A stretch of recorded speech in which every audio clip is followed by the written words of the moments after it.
अस्सलाम वालेकुम नाज़रीन, अवां ॾिसी रहिया आहियो HRJDO न्यूज़ ऐं आहियां वज़ीर उंडड़। ख़बर शामिल कयूं था हैदराबाद मां दिलदार अली मलाल जी। हैदराबाद तहलके जे ॿाराड़ी यूनियन काउंसिलर बारचाणीअ जे ॻोठ हमू पोटरा में क़ाइम छोकिरियुनि जो गवर्नमेंट गर्ल्स प्राइमरी स्कूल केतिरनि ई मसइलनि जे वर चढ़ियल।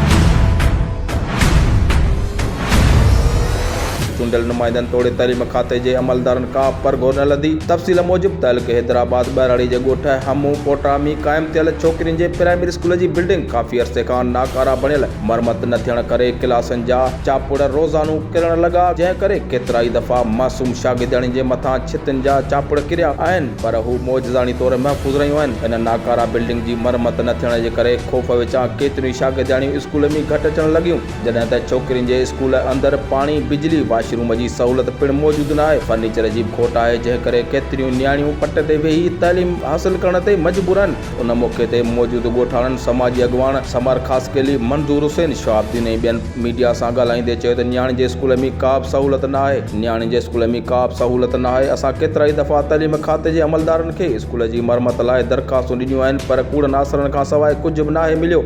इन्हनि तइलीम खाते जे आला अमलदारनि खां मुतालबो कयो आहे त नियाणियुनि जी ज़बून हाल स्कूल जी इमारत नई सिर तइमीर कराए ॾिनी वञे, जॾहिं त उन मौक़े ते स्कूल अंदरि शागिर्दनि नई इमारत लाइ एहतिजाज पिणु कयो ऐं चयो त असांखे जल्द खां जल्द स्कूल जी मरमत जो कमु कराए ॾिनो वञे त जीअं असीं सुकून सां तइलीम हासिल करे सघूं। हिननि पिणु चूंडियल नुमाइंदनि ऐं वस वारनि खे अपील कई त जल्द खां जल्द स्कूल जे मरमत जो कमु करायो वञे। वधीक ख़बरुनि ऐं अपडेट लाइ ॾिसंदा रहो HRJDO न्यूज़।